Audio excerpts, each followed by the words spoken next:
والحمد للہ رب العالمین۔ محترم حضرات، کل ہم نے کلمہ طیبہ کے بارے میں پڑھا تھا، جس میں اللہ نے فرمایا تھا کہ اصلھا ثابت و فرعھا فی السماء۔ جو کلمہ طیبہ ہے وہ جب سے اللہ نے اس کائنات کو تخلیق کیا ہے وہ ایک ہی ہے، وہ لا الہ الا اللہ اور آدم رسول اللہ اور پھر ساتھ جتنے بھی آئے ایک ہی کلمہ، اور وہ کلمہ کیا؟ وہ سچا کلمہ،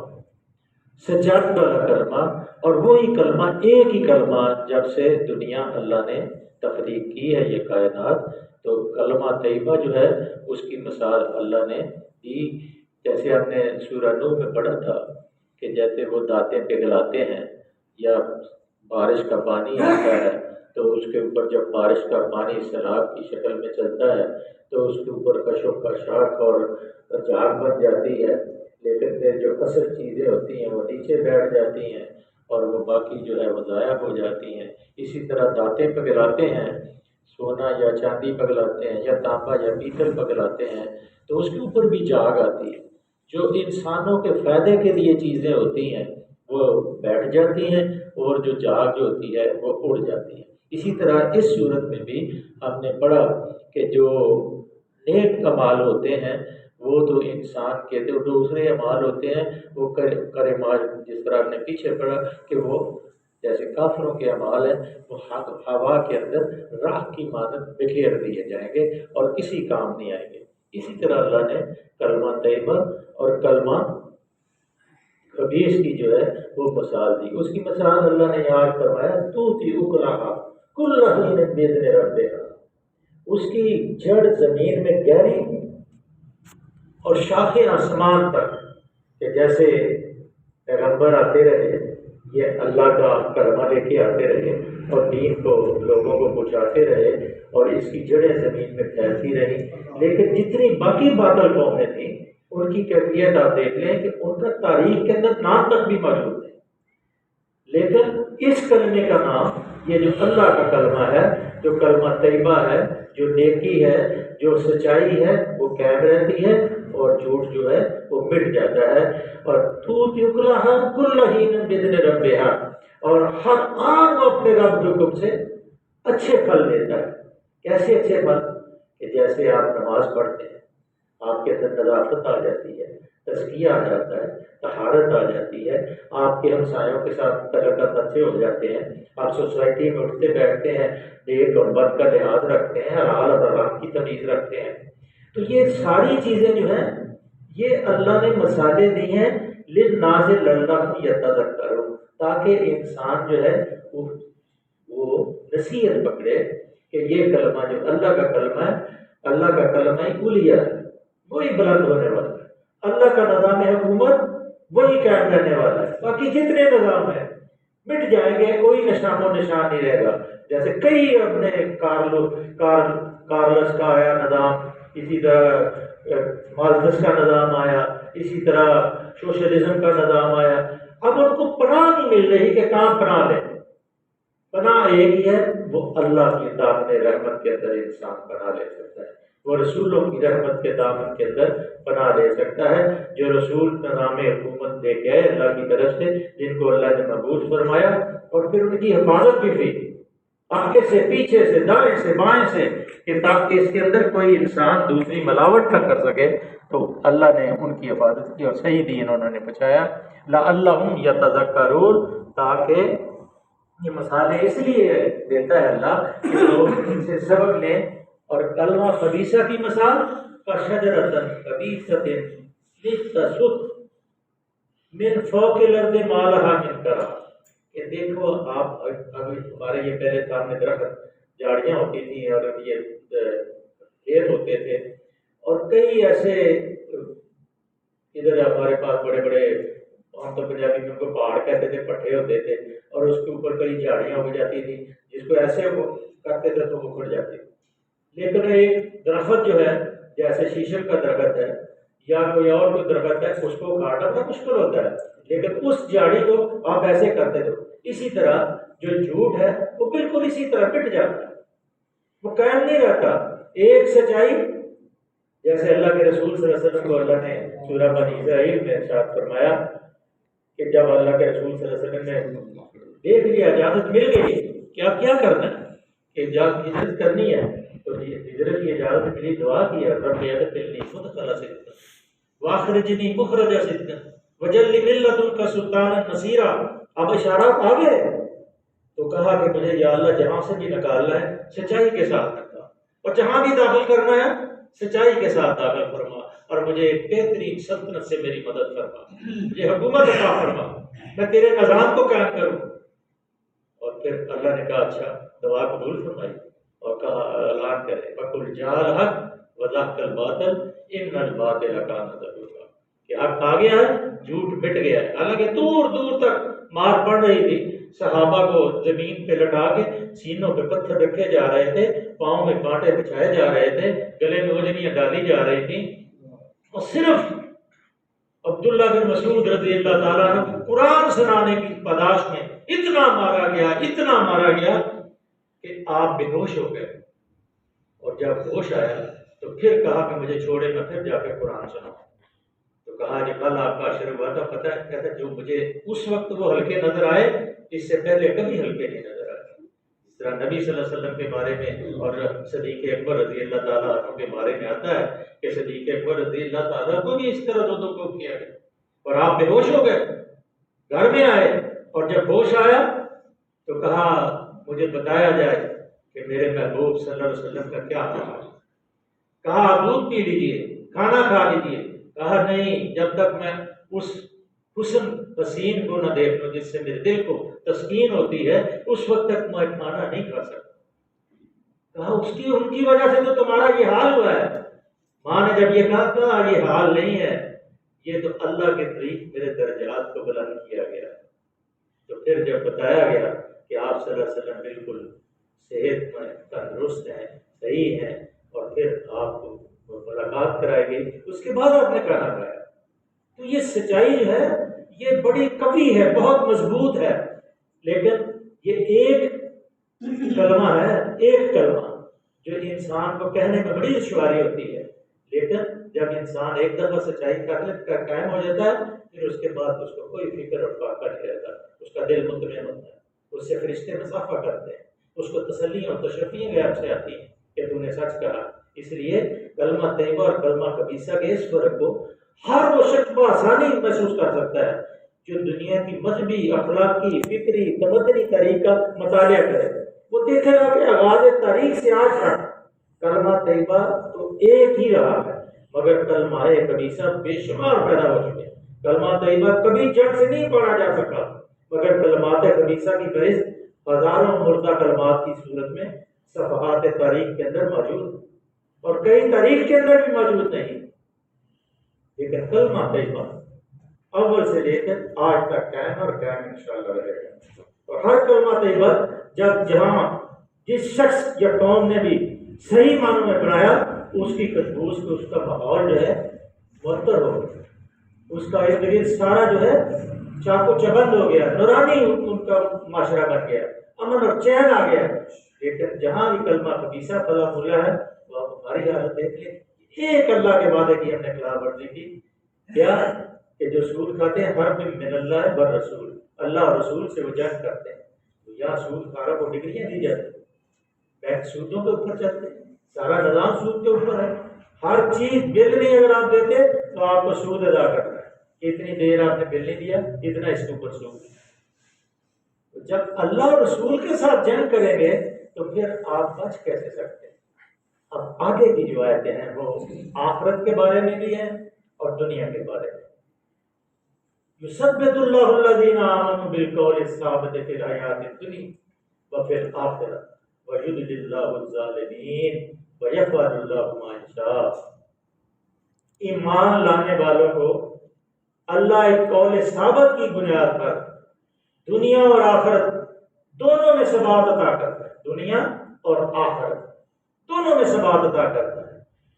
عبداللہ بن عمر رضی اللہ تعالیٰ بیان فرماتے ہیں ایک انصاری صحابی کا انتقال ہو گیا تو اس کے جنازے میں شرکت کے لیے ہم گئے تو اللہ کے رسول صلی اللہ علیہ وسلم کے ساتھ تھے. تو آپ جنازے میں ابھی دیر تھی تو آپ زمین پہ بیٹھے تھے، آپ کے ہاتھ میں ایک تنکا تھا اور زمین کے اوپر آپ لکیریں نشان لگا رہے تھے. تو آپ نے عبداللہ بن عمر رضی اللہ تعالیٰ عنہ کو مخاطب کر کے فرمایا کہ یثبت اللہ الذین آمنوا بالقول الثابت فی الحیات الدنیا، کہ جو قول ثابت کی بنیاد پر دنیا میں رہتا ہے اور اس بنیاد پہ اس دنیا سے رخصت ہوتا ہے، اس کے پاس کیا ہوتا ہے کہ فرشتے آتے ہیں، نورانی شکل کے اندر آتے ہیں، اور جہاں تک اس کی حد نگاہ ہوتی ہے اس سے دور بیٹھ جاتے ہیں، اور ملک الموت اس کے سرانے بیٹھ جاتا ہے. اور پھر وہ ملک الموت اس کو کہتا ہے کہ لا ہے پاک روح نکل باہر. تو وہ ایسے ٹپکتی ہے جیسے پانی کی مشق، جس کو ہم پنجابی میں مشق یا مشکیزہ کہتے ہیں، اس سے جیسے پانی کا قطرے نکلتے ہیں، پانی نکلتا ہے، اس طرح وہ جسم سے نکل آتی ہے. اور فوری طور پہ جو فرشتے دور بیٹھے ہوتے ہیں وہ آسمان سے نورانی اس کے لیے کفن لے کے آئے ہوتے ہیں، اور وہ خوشبودار کفن ہوتا ہے، اور اس روح سے بھی خوشبو آ رہی ہوتی ہے اور اس کفن سے بھی خوشبو آ رہی ہوتی ہے، اور فوری طور پہ اس ریشم کی کفن کے اندر اس کو لپیٹتے ہیں اور آسمان کی طرف لے جاتے ہیں. پہلے آسمان پہ جاتے ہیں تو اللہ کے رسول صلی اللہ علیہ وسلم فرمایا کہ اس کا نام پکارا جاتا ہے، اس کے والد کا نام پکارا جاتا ہے کہ یہ کس سعید روح کی روح، یہ فلاں کی روح ہے. اس کا استقبال کرتے ہیں، پھر دوسرے آسمان پہ لے جایا جاتا ہے، پھر تیسرے آسمان پہ لے جایا جاتا ہے، پھر اس طرح حتیٰ کہ 7ویں آسمان پہ جاتا ہے. تو اللہ پوچھتے ہیں، پھر اللہ کہتے ہیں اس کو واپس لے جاؤ اور اس کو علیین میں رکھ دو، اور اس کی قبر کے اندر دوبارہ اس کو لوٹا دو تاکہ منکر نکیر اس کے سوالوں کا جواب لے لے.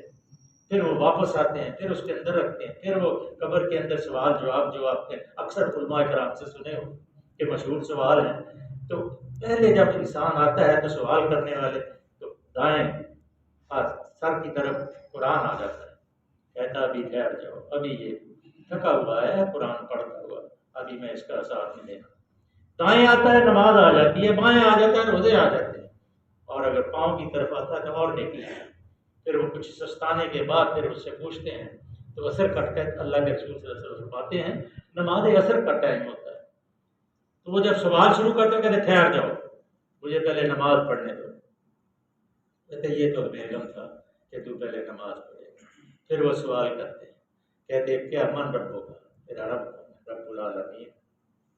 تیرا دین اسلام ہے، اور اس شخص کے بارے میں کیا کہتا ہے؟ کہتے یہ محمد رسول اللہ صلی اللہ علیہ وسلم، اور یہ وہ کتاب لے کے آئے جس کے بارے میں اللہ نے فرمایا ذالک الکتاب لا ریب فیہ، میں اس پہ ایمان لایا. اللہ فرماتے ہیں بس اس کے لیے جنت کا دروازہ. پھر اس کو جنت کا ٹھکانہ دکھایا ہے،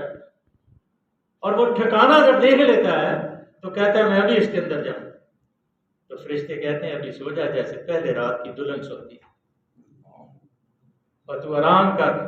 پھر تجھے اس جنت میں لے جایا جائے گا. وہ کہے گا نہیں جلدی کرو، میں اپنے آباء و اجداد کو بھی بلاؤں، میں اس جنت میں اندر جاؤں. اسی طرح جو بدبخت روح ہوتی ہے اس کے اوپر بھی اللہ کے رسول صلی اللہ علیہ وسلم ارشاد فرماتے ہیں کہ عبداللہ بن عمر فرشتے آتے ہیں، بڑی بدصورت شکل کے اندر آتے ہیں، بڑی ڈراؤنی خوفناک صورت ہوتی ہے، دور بیٹھ جاتے ہیں، بدبودار ان کے پاس ٹاٹ کا کفن ہوتا ہے، اور ملک الموت سرانے بیٹھا ہے نکال، جیسے پہلی صورت تھی اس میں یا ایھا النفس مطمئنہ ارجعی الی ربک راضیۃ مرضیہ فادخلی عبادی وادخلی جنتی. کہ جیسے وہ جنازے میں جاتے ہیں نا اکثر لوگ تو کہتے ہیں جس جنازے کے اندر اتنے بندے ہو جی وہ جنت میں چلے جائے گا. لیکن وہ بندے کون؟ فادخلی عبادی، جنہوں نے شرک نہیں کیا ہوگا، جنہوں نے حرام نہیں کھایا ہوگا، جنہوں نے شجر طیبہ کے مطابق اپنی زندگی بسر کی ہوگی. اگر ویسے لوگ جنازے میں شامل ہوں گے تو اللہ تعالیٰ اس کی بخشش فرما دیں گے، کیونکہ دعا ان کے دل سے نکلتی. اور مردے کی جو میت ہے اس کا سب سے بڑا حق جو ہمارے اوپر ہوتا ہے وہ دعا ہوتی ہے. لیکن ہم دعا کے اندر بھی دھوکہ کرتے ہیں، بس پہلے ادھر سلام ادھر سلام، اور اس کے بعد پھر ایک اتنے لمبی دعا مانگتے ہیں. بعد میں جو نماز کے اوقات میں جو دعا کا وقت ہے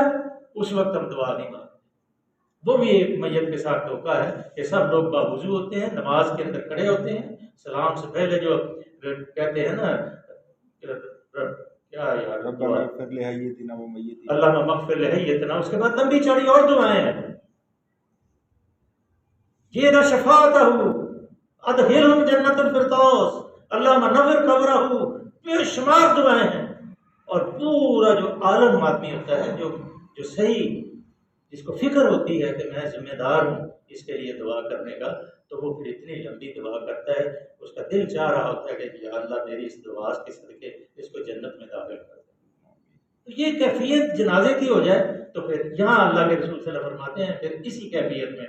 پھر اس کے پاس جو گناہ گار ہوتا ہے، اس کے بعد جو مشرک ہوتا ہے، جو حرام کھانے والا ہوتا ہے، جو اللہ کی حدود کو توڑنے والا ہوتا ہے، تمسخر اڑانے والا ہوتا ہے، اس کے پاس پھر فرشتے آتے ہیں اور ان کی ایسی ڈراؤنی شکل ہوتی ہے اور دور بیٹھتے ہیں، بدبودار ان کے پاس جو ہے کفن ہوتا ہے، اور روح بھی اس کو جب نکلتی ہے، جب ملک الموت اس کی روح کو نکالتے ہیں تو وہ اندر جسم کے اندر بھاگتی ہے، کبھی ادھر بھاگتی ہے کبھی ادھر بھاگتی ہے، اور بڑی تکلیف سے اس روح کو باہر نکالا جاتا ہے، پھر اس کو لپیٹ کے اوپر لے جایا جاتا ہے اور آسمان کا پہلا دروازہ نہیں کھلتا۔ اللہ پوچھتے ہیں اللہ کی ذات کریم یہ کس کی روح ہے؟ بتایا جاتا ہے پہلے اس کو نیچے لے جاؤ، اور تحت الثرا میں سب سے نیچے زمین کا جو حصہ ہے، جو جہاں سے چین ہے، قید خانہ ہے، اور اس کا قید خانے کے اندر اس کو رکھ، پھر وہ قیامت کے دن وہی پھر فرشتے ادھر آئیں گے قبر کے اندر، اور پھر وہ کہیں گے، پوچھیں گے، وہ نہیں بتا سکے گا کہ اگر اللہ کی طرف سے آواز آئے گی یہ جھوٹا ہے، اس کی طرف جہنم کا دروازہ کھول دو، اور پھر اس کو جہنم کی ہوا آنی شروع ہو جائے گی اور تڑپے گا۔ پھر اس کے اوپر اللہ فرماتے ہیں کہ ایسا ایک گونگا اور بہرا فرشتہ متعین کیا جائے گا کہ اگر اس کے پاس جو لوہے کا ہتھوڑا ہوگا اگر کوئی احد میں مارا جائے تو وہ مٹی بن جائے، اس سے قیامت تک اس کو ضربات لگا دی جائیں گی، پھر بنے گا پھر مارے، پھر بنے گا پھر مارے۔ تو اللہ کی طرف یثبت اللہ الذین آمنوا بالقول الثابت فی الحیات الدنیا، جو ایمان لانے والوں کو اللہ پاک اور ثابت کی بنیاد پر دنیا اور آخرت دونوں میں ثبات عطا کرتا ہے، دونوں میں ثبات عطا کرتا ہے، ان کو استقامت عطا فرماتا ہے۔ اللہ فرماتے ہیں وفی الآخرۃ وَيُضِلُّ اللَّهُ الظَّالِمِينَ وَيَفْعَلُ اللَّهُ مَا يَشَاءُ، اور اسی طرح اللہ ظالموں کو بھٹکا دیتا ہے، اللہ کو اختیار ہے جو چاہے کرے۔ الم تر الی الذین بدلوا، تم نے دیکھا ان لوگوں کو جنہوں نے نعمت اللہ کفر وحلوا قومہم دار البوار، جنہوں نے نعمت پائی اور اسے کفران نعمت سے بدل ڈالا۔ یہ نعمت ہے قرآن ہمارے پاس، اللہ کے رسول کے صحابی، خلیفہ دوم ہے، خلیفہ اول بھی خلیفہ دوم بھی۔ آپ فرماتے ہیں عمر فاروق رضی اللہ تعالیٰ عنہ اگر کوئی بھی نعمت نہ ہوتی تو یہ قرآن اتنی عظیم نعمت اللہ نے ہم کو دی ہے کہ اس کی حفاظت اپنے ذمہ لے لی، یہی نعمت ہمارے لیے ہے۔ آدمی کو روٹی نہیں ملتی، کھانا نہیں ملتا، کپڑے نہیں ملتے، لیکن اگر اس کے دل کے اندر ایمان ہے تو کپڑے آگے پڑے ہیں، روٹی اوپر گر رہی ہے لیکن اس کو اس کی کوئی فکر نہیں، اس کو صرف فکر یہ ہے کہ میں ان کلمات کے مطابق اپنی زندگی کو بسر کرنے والا بن، اس زمین کے اوپر اس نظام حکومت کو میں قائم کروں اور اللہ مجھ سے راضی ہو جائے اور میں اللہ سے راضی ہو جائے۔ جیسے سورہ فتح کے اندر رضی اللہ عنہ ورضوا عنہ، جب وہ بیعت رضوان ہوئی تھی نا تو سب نے اللہ کے رسول صلی اللہ علیہ وسلم کے ہاتھ کے اوپر بیعت کی، موت کے اوپر بیعت کی، اور کہا کہ یہ ہاتھ جو ہے یہ عثمان کے ہاتھ ہے، تو اللہ نے کہا میرا ہاتھ ہے، اور پھر اللہ نے کہا رضی اللہ عنہ ورضوا عنہ، اللہ ان سے راضی ہو گیا اور وہ اللہ سے راضی ہو گیا۔ اور پھر ان کے بارے میں کہیں لوگ کچھ بد اخلاقی کریں، بدتمیزی کریں، تو پھر اپنے ایمان کا حساب خود لگا لیں کہ کیا بنے گا، جن کے بارے میں اللہ نے کہہ دیا رضی اللہ عنہم ورضوا عنہ، بس اللہ ان سے راضی، وہ اللہ سے راضی، اور اس کے بارے میں انہوں نے تو اللہ کے مطابق سارے کام کیے۔ وَحَلُّ قَوْمَهُمْ دَارَ الْبَوَارِ، نعمت سے کفران نعمت سے بدل ڈالا، اور اپنے ساتھ اپنی قوم کو بھی ہلاکت کے گھر میں جھونک دیا۔ صدق اللہ العلی العظیم و صدق رسولہ النبی الکریم ونحن من الشاہدین والشاکرین والحمد للہ رب العالمین۔ اللهم صل وسلم على عبدك ورسولك وحبيبك سيدنا محمد النبي الأمي وعلى آله وصحبه وبارك وسلم عليه. اللہ ہمارا پڑھنا قبول فرما. اللہ تیرے آسرے پہ بیٹھتے ہیں، اللہ زبان میں اثر فرما، اللہ سینے کو کشادہ فرما، اللہ اس قرآن کی برکت سے اللہ ہمیں بخشش کا ذریعہ بنا دے، ہمارے گھروں میں عافیت عطا فرما، ہمارے بیماروں کو شفا عطا فرما. اللہ جن کے دل بیمار ہیں اللہ ان دلوں کو دوا صحت تندرستی ایمان والی زندگی عطا فرما. اللہ اپنے حبیب کے مبارک طریقوں پہ عمل کرنے کی توفیق عطا فرما.